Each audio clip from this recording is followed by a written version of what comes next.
Hello and welcome to our series of Firefly reviews. This is the last one. We're talking about the feature film Serenity, not to be confused with the pilot episode Serenity. Of all the things, why did you have to almost get that supposedly wrong? People in executive positions and I think the thing is, they were assuming that nobody going to see the movie had seen the TV series, because the TV series, as we've established, did not do terribly well. true, but still, at least being mildly miffed. Well, and it's also like an easy, it's the name of the ship, and yeah. Anyway, Mm. this movie originally debuted in worldwide theaters on September 30th, 2005. Its total box office gross was 40.4 million, which might sound good, but unfortunately, the the budget. Let me just pull it up here because I don't remember the exact number off the top of my head. The budget was, where is it? The budget was 39 million. Ooh. Yes, it wasn't a huge budget even for the time, but still. It's the case that, hooray, they kind of broke even at the very least, It but lost still, it's money. not really great. It lost money because you also have to factor in marketing costs. Yeah. Even though they spent about $5 making the poster, I mean, Yeah. they gave some intern like a copy of Photoshop and were like, you got half an hour, do something. Mm. Because the posters are dreadful. Anyway, number one song in America this week, Dave. Any guesses? Back in 2005. September of 2005. Mm. Time. No, it wasn't quite that time yet. That wasn't until the double digits. Hmm. I haven't around that time. Nah. It would have been a case that most likely us as teens probably had something, but it probably wasn't the number one song on the radio at the time. Excuse me. Nah, that's no name that's coming to mind. It is Gold Digger by Kanye West featuring Jamie Foxx. Do not ask me, I do not know anything about it. Nah, it doesn't surprise me. That definitely fits. And the number one movie in America this week, and I'm going to give you a spoiler alert, Dave, it is not Serenity. With how things are sounding with there. Um, fine. Yeah, not with that. It's a movie you've probably never seen. I figured as much. Trying to think back to then, seeing if there was anything that would have been immediately jump out to mind for movies at the time. Nothing is coming up, or would be, or what would be the supposed number one at the time. It was a psychological thriller mystery film starring Jodie Foster called Flight Plan. I've never seen it. Yeah, that's not ringing a bell. Might have flown under my radar. It does have a pretty strong cast, so I might have to look into it, but Hmm. it's definitely interesting. It's Jodie Foster, Peter Skarsgård, and Sean Bean. Hmm. So that could be good, but I have not seen it. And finally, WWF champion at the time, Hmm. 2005. Give you a hint, Yeah. they're just starting to push a new generation of stars. Uh, because I do remember mostly my experience would be seeing wrestling games or other things that they would be advertising at the time. Hmm. I'll give you Not another. any kind I'll of. give you another hint, Dave. He was in a movie this year.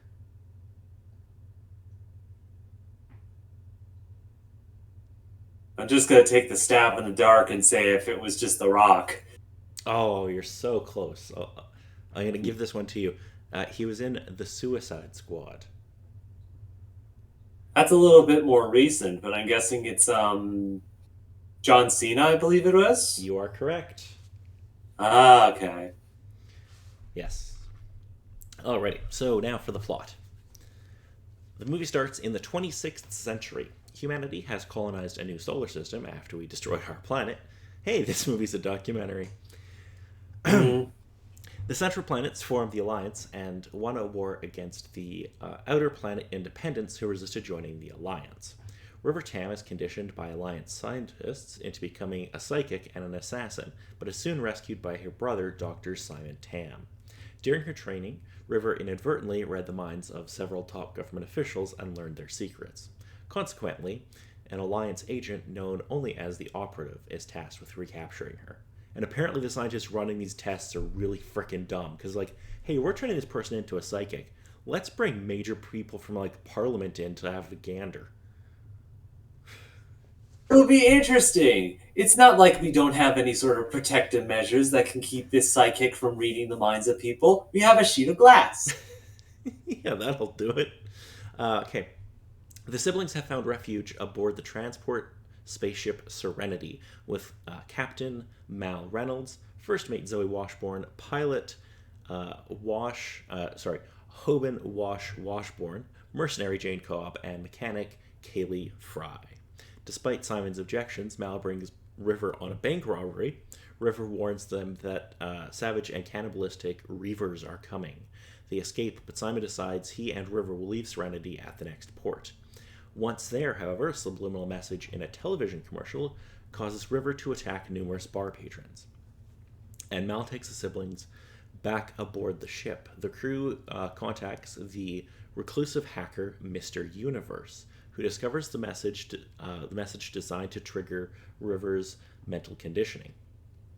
He notes River whispered Miranda before attacking and warns that someone else has viewed the footage.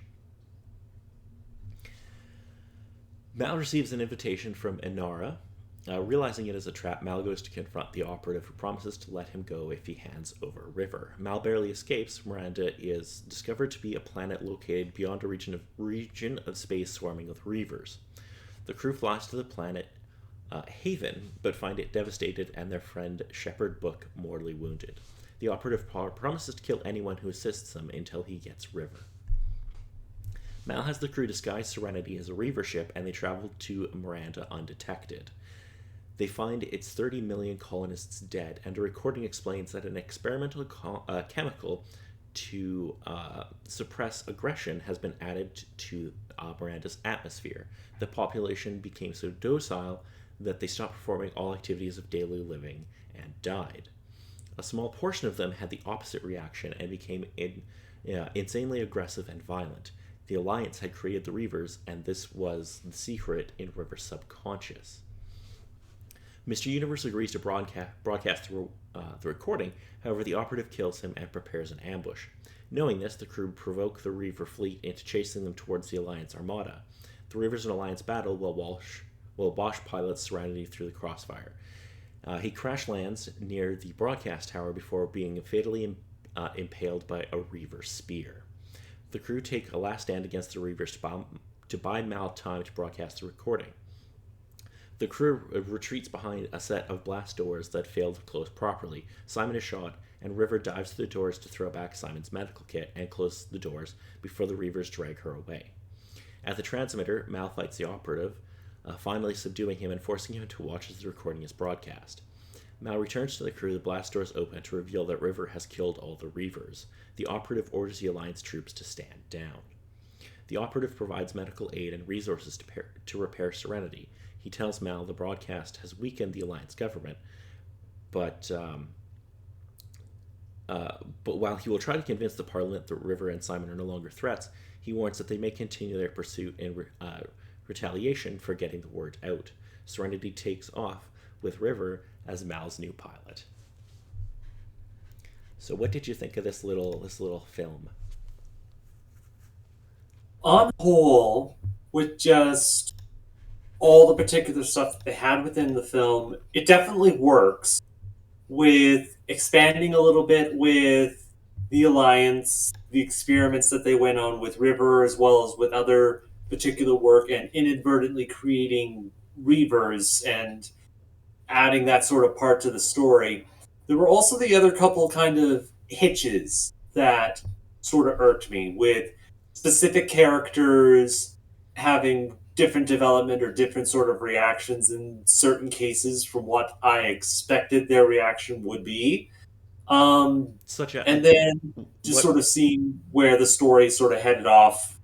It worked for the story, but it was also just cases of, mm, yeah, the story had to go that way.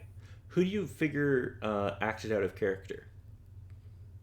One of the biggest ones that I sort of found was Simon, mostly near the beginning, with he was fairly defensive.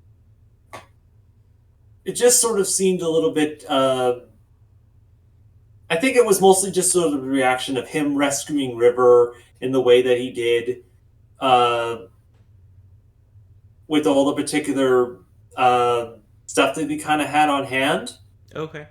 There was just a little bit of a click that had to sort of set off in my brain before it was like, oh, okay, I can sort of see where they had to sort of move things around a bit to sort of get this story to work from what they did within the show. It's either that or there was certain things within the script, the show before it was able to go into an episode or anything like that that was most likely there, but wasn't able to transfer well from the show contents of the script into this movie. Okay. I think I see what you're getting. The one thing that kind of irks me is that like Shepard gets almost no time in this movie. Like he gets like two scenes Yeah, and gets that's killed off. also a case. So how did you feel about everybody dying? It Okay, wasn't not great, but everybody dies, but a lot of people die. yeah, in those sorts of cases, it's to be expected, but it's also, well, kind of needed, but also not really needed to give emphasis to the operative with how he operates, what he's willing to do, and what he stands for to get to his particular goal within this movie, and the force to cause the crew of Serenity to go the route that they needed to. Yeah, I feel like you could have like I don't. I like the character of Shepherd Book, but I totally see killing him in this instance because like that's kind of like the last straw that pisses Mal off, and he's like, all right, fuck this. Mm-hmm. But Wash, I'm like, I don't really see the point in killing him, but I guess you need something to kind of really piss Zoe off. But I feel like you could have done that another way.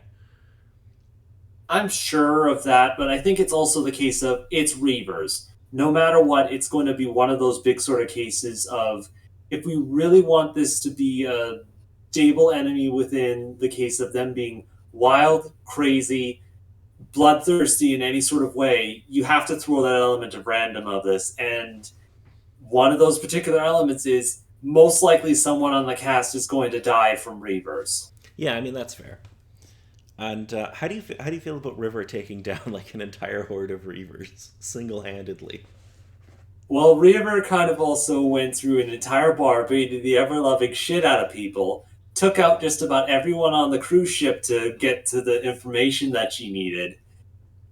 So, taking down an entire horde of Reavers makes perfect sense, though it was also a case of it was a typical Hollywood style fight, where if it was a bit more actualized for a style of fight, it probably would have been far more interesting, though a heck of a lot harder to choreograph because it would most likely just be all the Reavers trying to dogpile on her, but her just turning her into it, her turning it into a bloodbath. Yeah. What was I going to say? Oh yeah. So Summer Glau, who plays River, was like I think she was like a professional dancer before becoming an actress, or she was very in dance, like maybe not Mm-hmm. professional, but very very like skilled. So that's you can clearly see that though in her fight scenes. Like there She is has that definitely flexibility. yeah, and just yeah, it's fantastic. Mm-hmm. And I do kind of like the way that it's choreographed, and she's kind of doing a bunch of pretty cool Yeah, stuff. yeah, yeah, yeah. Got to show off all the particular things for it. Yes. So, overall, did you enjoy your time with the in the Firefly universe? I think I did. There's still kind of the similarities and other kind of points that I bring it to with Cowboy Bebop with watching the animated series, Hmm. but I also place it separately as its own thing for what it did differently, the other kinds of stories that they told, and the characters that were on that ship. Yeah, there. I definitely can see the similarities, but this is, I would say, it's its own thing, and Mm-hmm. it's quite a good time. There are comics that are based off of the series, but I've never read any of them, so I can't say if they're any good or not. Mm. So, unless you have anything to add, that wraps up our little dive into Firefly. Mm. Ready? So, uh, I guess it's a goodbye from me, Paul. And me, Dave.